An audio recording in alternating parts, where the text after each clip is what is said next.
I love crossovers in media. From the first time kids chanted He-Man in Ghostbusters 2, We got call! which was like the 80s kid equivalent to Endgame, to Sabrina the Teenage Witch in Boy Meets World, to the Flintstones beating the Jetsons, and X-Files meets Cops, and even the current multiverse trend, which is actually starting to wear out its welcome just a little bit, to be honest. Ralph Boner? Boner. But there's also a lot of crazy connections behind the scenes, too. I just saw that recent documentary, My Mom Jane, and had no idea that SVU's Mariska Hargitay is blonde bombshell Jane Mansfield's daughter. That's nuts. And while watching this great retrospective on Goosebumps, I learned that R.L. Stine created Eureka's Castle. I loved that show as a kid. Or, one of my favorite facts, that the late, suave, actor thespian James Lipton actually wrote the theme song to Thundercats. Wait.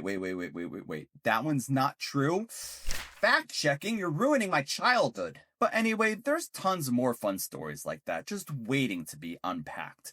And today, we're going to be looking at the connection between Transformers, beloved robotic toy line, turned almost now unwatchable cartoon, turned movie where most boys who grew up in the 80s first cried, turned better than it should have been revival, turned film series run out through Michael Bay's anus faster than colon blow, and Chopped, one of Food Network's most highly rated and watched cooking competition shows for nearly a decade. You've been chopped. Okay, so as not to oversell this video to you in the first couple of minutes, it's nothing as groundbreaking as finding out host Ted Allen has been secretly voicing Starscream for the past 20 years, or something salacious like Michael Bay actually owns the studio where Chopped is filmed and relieves himself into the deep fryer between tapings. But if you're like me and you're a fan of behind-the-scenes stories about how some of this stuff gets made, I promise I have an interesting story for you. Or you could just stick around and see how many times I try to get away with cutting in that Van Wilder clip in a desperate attempt for younger viewers. Oh my God! Or at least younger viewers with better VPNs. Excuse me, I'm sorry. There are decades worth of Transformers iterations through TV, film, and toys. Transformers Generation 2.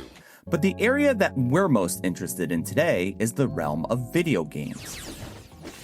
The gaming world has had an incredibly mixed bag when it comes to Transformers content, which you'd think would be an easy layup, but for some reason publishers seem to always hand off the game design to the Russell Westbrook of developers. Does that basketball joke make sense? I'm not a sports guy, and you really can't trust Google searches anymore. There is absolutely no f***ing around with this game. You might remember the angry video game nerds' take on the early Transformers video game for the NES, and what a pile of colon blow that was. Well, the history of Transformers-related gaming properties after that doesn't get much better for a long time. There were canceled ports of Japanese games that otherwise looked promising, bad tie-ins, and now this game is just absolutely horrible. A somewhat decent entry for the PS2 in 2004, more bad tie-ins. Gamers were starving for some good Transformers content. Cybertron, our home. And then in 2010, it finally seemed like fans were about to eat good. In 2010, Activision published Transformers War for Cybertron, developed by High Moon Studios. It was a third-person action-adventure shooter set in a pre-G1 era Cybertron, so not connected to the movies at all. Hold those. What is that? My victory will mark a brilliant new beginning. The initial trailer was fire, and the character models made using the Unreal Engine looked perfect, a fan-pleasing blend of nostalgia and Cybertronian design. The game was met with positive, although not overwhelming, reviews. It stands at around a 76 out of 100 on Metacritic, with most detractors calling it a Gears of War ripoff with Transformers skins. Oh no, two awesome things put together! But for Transformer fans, the game was a godsend. The general production value along with the voice acting was top-notch. Even the multiplayer mode, a usual throwaway game padding element, had a robust community. Hi, Rando. High five, dude. So much so that even after the game was delisted and the server shut off, fans modded standalone servers that you could connect to for quite some time. I'm not sure if they're still up, but for a couple of years you could still log back on. We had a hit. Angel, angel, what have I done? So much so that there was a follow-up just 2 years later. 2012's Fall of Cybertron was a big improvement to its predecessor in many ways. It offered grander and more colorful set pieces, Targeting the arc. even boasting a level that was quoted at the time as being the biggest level they could render in the Unreal Engine. That this takes place in the largest possible map the Unreal Engine can render proves that size matters to the developer. With updated character models, a more cinematic story that leads right up to the start of G1, Dinobots, and a much more robust character customization for multiplayer, It's like jazz. Whoa! No way. the game is a huge treat and still remains at the pinnacle of the Transformers games roster. Eating good, we were busting chairs at the buffet, and in yet another breezy 2 years, we thought dessert was just about to be served. When the universe presents you with an opportunity, you must never fail to capitalize on it. 2014 rolled around and the next game in the Cybertron series was announced, Rise of the Dark Spark. But something was happening behind the scenes. High Moon Studios, the dedicated and proven studio of the franchise, with 2 hits under its belt in the series, was replaced by Edge of Reality. At the time, there was a bunch of vague corporate speak comments coming from Activision about this developer switch. But it's actually here where things all go wrong. Matt McMuscles, in his YouTube video series, What Happened, paints a picture that is all too familiar for those of us with 2025 hindsight into Activision. He details a scenario of the notorious Bobby Kotick splitting and stretching the successful High Moon Studios into working on a Deadpool game. I guess since High Moon proved so adept at capturing what made certain franchises so appealing, they were the only choice for the job. So, how did Edge of Reality, a company known mostly for Tony Hawk ports and Shark Tale, do? Well, first off, Rise was a half tie-in game, trying to bridge the Age of Extinction movie. We've got a pre-existing juvenile foundational relationship, statute 2705-3. What? With the War for Cybertron universe. Most of the Transformers and environments in the game were straight-up asset flips from the previous 2 games. And the stuff that was new looked bland and ultimately not much different from the movie tie-in games 8 years previous. And the cherry on top of the colon blow milkshake, no competitive multiplayer. But there was one thing that was actually kind of epic in this game. Something I haven't really touched on yet, and something that even for most video games, you tend not to think that much about.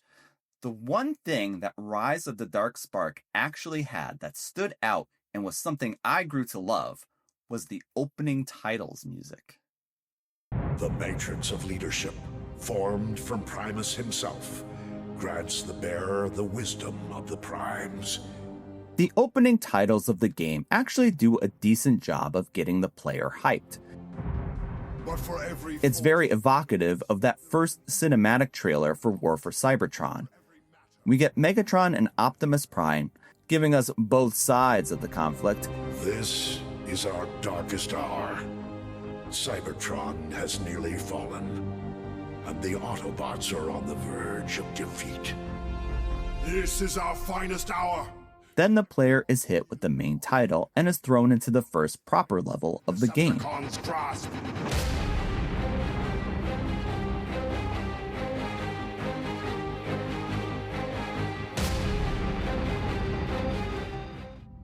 Now, leaving the game open on the menu screen is where you get to hear the full track in all its Lord of the Rings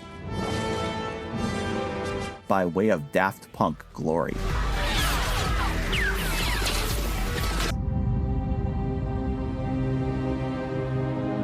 It begins with a swelling and pulsing synth intro, creating an atmospheric bed of moody anticipation. Next, the beat comes in. Huge hits like a metallic heartbeat with building strings. Da-na-na, da-na-na, da-na-na. It builds and builds and builds. Until suddenly, an electronic record scratch. What is it? What's coming? The big drop.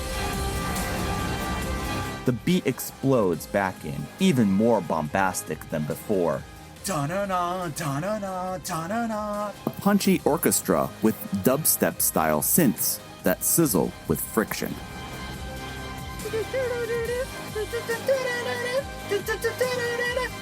More. The virtual strings transform into overdrive, melting your brain with a promise of power, the likes of which us organics could only dream of. And then, bum, bum, bum, bum, the perfect percussion crescendo. And finally, the release. I'm afraid I just blew myself. Maybe you think it's silly of me falling in love with this 2-minute, otherwise generic trailer track from a bargain bin game. You could be right, but good music in video games isn't talked about as much compared to things like gameplay and graphics and console wars. There's a deep yet understated history of great music in video games. Sure, there's some timeless and recognizable themes,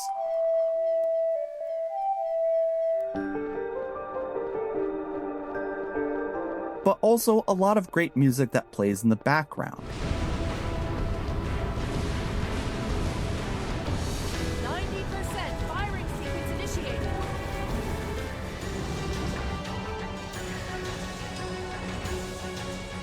Or accompanies the cinematics. That just doesn't get talked about enough.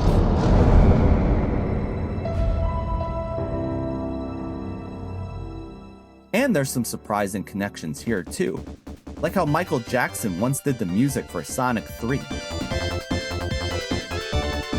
Wait, that one is true? Oh, childhood redeemed! Except for everything we learned about Michael Jackson since then. And well, even if you think I'm a little ridiculous, at least I'm not like this poster.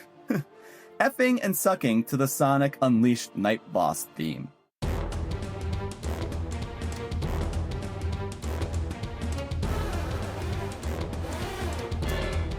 Actually, you know what? No shame, my friend. No shame. I just blew myself.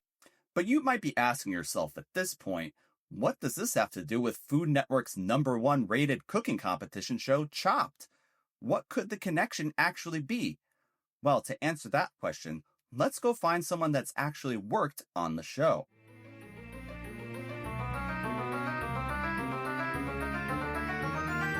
Wasn't this an interesting turn of events?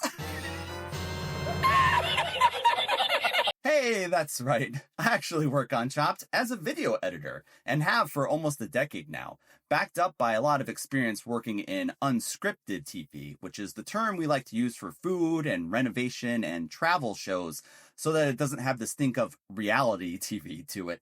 No, please. Round starts now. Sort of like how music in video games can be understated, music in unscripted TV has similar challenges.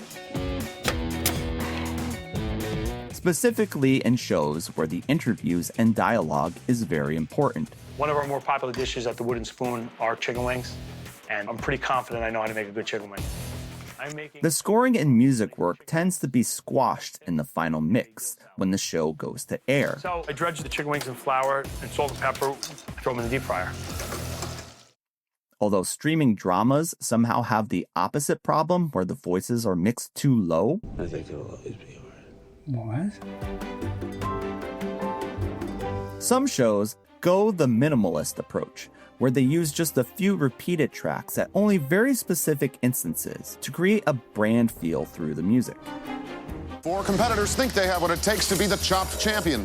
Chopped is very different. 20-minute first round starts right now. Starting in 2009, it pretty much created the mold for the last 15 years of cooking competition shows. I hope we have fire extinguishers at the ready today, fellas. Fast-paced, dramatic, and almost wall-to-wall music. 1. Time's up. Please step back. But here's the trick. Even though the music is going to eventually be compressed down quite a bit and lowered in volume by the time it gets to your TV, editors still have to pay attention to how we're incorporating the music into the edit. If we're lazy with the scoring and just lay down tracks to act like wallpaper, we're going to end up with boring cuts in the video too. So editors have to get good at cutting along to the tracks. Really pressed for time, super stressed, but as a former athlete, I just do what I know best. Behind. Driving the scenes forward with shot selections and pacing, even though the audience might not even register the music behind everything else that's going on that's important, keeping track of the recipes, special ingredients, and the chef's personal stories. See, music in unscripted TV, much like music in video games, is sort of like the bass track of music itself. Sure, sometimes it gets highlighted and comes through as the focus, but for the most part, it's there to fill out the rest of the music.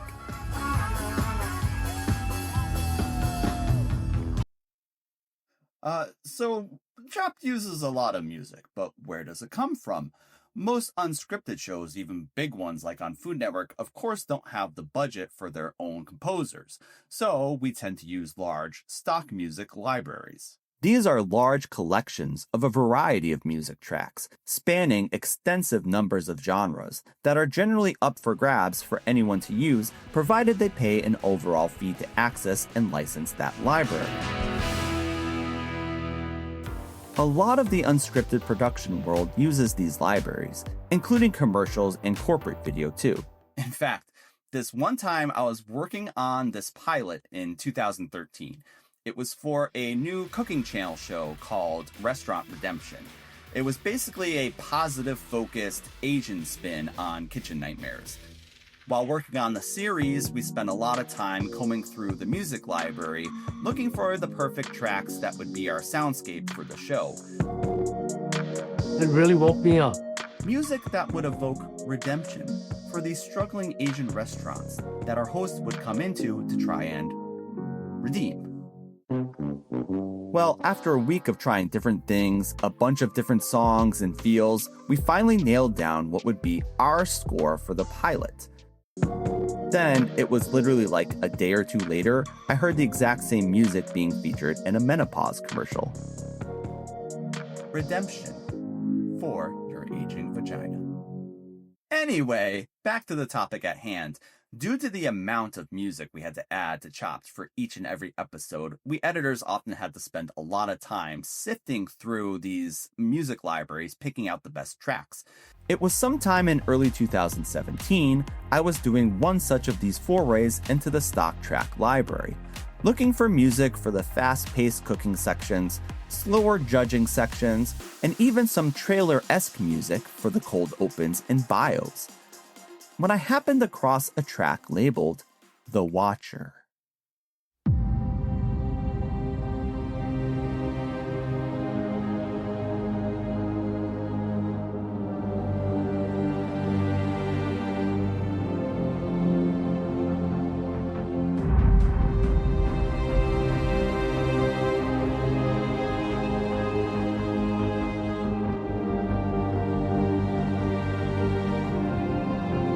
Wait a minute. Swelling and pulsing synth intro? Huge hits with building strings? Record scratch? big drop? But hang on a second. Are you telling me that freaking Activision used the stock library for their Transformers game? I mean, okay, sure, it was definitely a low-budget throwaway title from them, but I have access to this awesome-ass track too?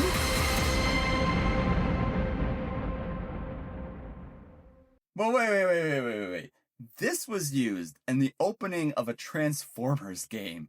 Epic and heroic action hybrid, big drop with punchy orchestra and dubstep-style synths. There's no possible way I could fit this into a cooking competition show like Chopped, right? October 19th, 2017. Episode 8 of Season 35. Holy crap. It's about to get extra spicy. Behind. The episode is called Feel the Burn, a heat and spice themed episode.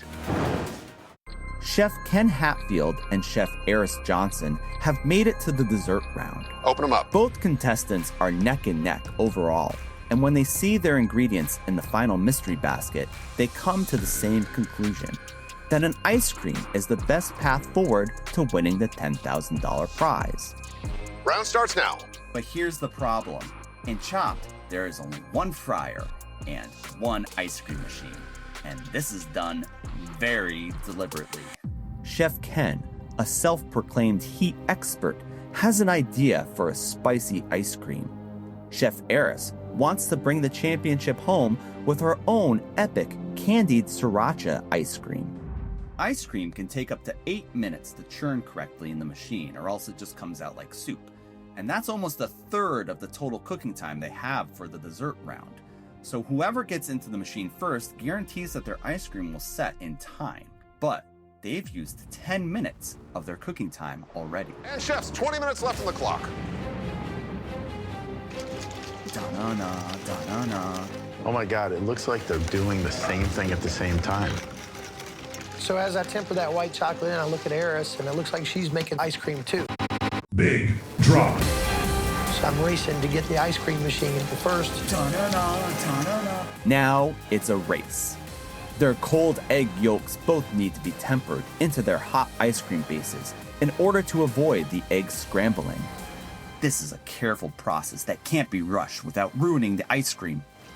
I'm getting ready to put my ice cream base into the ice cream machine, and I look over. Chef Ken decides his base is ready first and runs to the ice cream machine.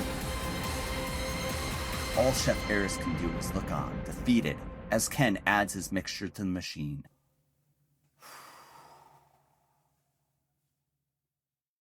I had done it. Probably the greatest piece of editing of my career, maybe even of all time. I had successfully edited a Transformers video game track into a cooking competition show. Okay, maybe I'm being a little hyperbolic, but you have to admit that track cut in amazingly with that section. Although you're probably asking yourself at this point, did this guy spend all this time making this long-ass video about this one time he cut in this track to this one Chopped episode? July 17th, 2018, Episode 1 of Season 40. The title is Fire It Up. What? They're cool under pressure. Back behind. When the heat is on. Let's work! 4 firefighters are battling it out to see who's the best firehouse chef in the country. Chef Daniel Breastford and Chef Munkin Gray have made it to the dessert round, and we're down to the final minutes. Firefighters calling the 2-minute warning here. Chef Daniel is babysitting his beignets in the fryer, hoping they come out perfect, knowing that Chef Munkin is a dessert expert with his own line of firehouse cheesecakes. And now there's 1 minute to go. The judges notice Chef Munkin doing something strange.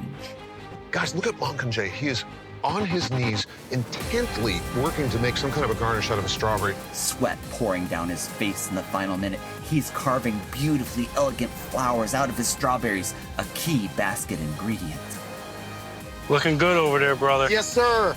Chef Daniel notices what his competitor is doing as the countdown is quickly upon us, shaking as he plates He now can only hope that his dish is worthy enough to beat Mockingjay, secure the $10,000 and the title of Chopped Champion. 3, 2, 1. I'm saying to go! I was beginning to wonder whether this was too much power for one editor to wield. But now, again, you must be asking yourself, did this guy spend all this time making this long-ass video about the 2 times he managed to cut in a Transformers track into 2 chopped episodes? By my count, since discovering The Watcher in 2017, I have worked on about 35 to 40 episodes of Chopped, sometimes up to 5 or 6 episodes in a year at the height of its popularity. And I've added The Watcher into every single episode.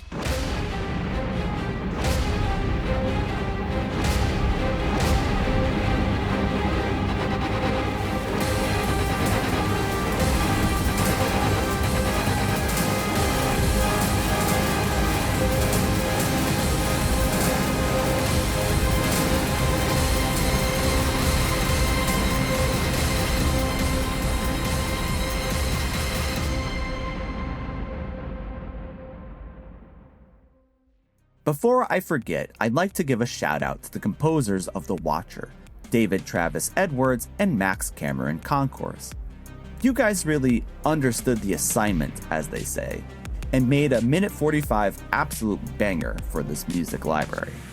So usually when I put The Watcher in, it's towards the end of the show, right before the final countdown. That's the section it can slot into the best. Not every time it works as well as those other 2 examples, but yes, it has gone into every episode I've worked on. It's something of a secret calling card of mine, and now I've shared it with you. So yeah, that's the connection. It's me doing something silly.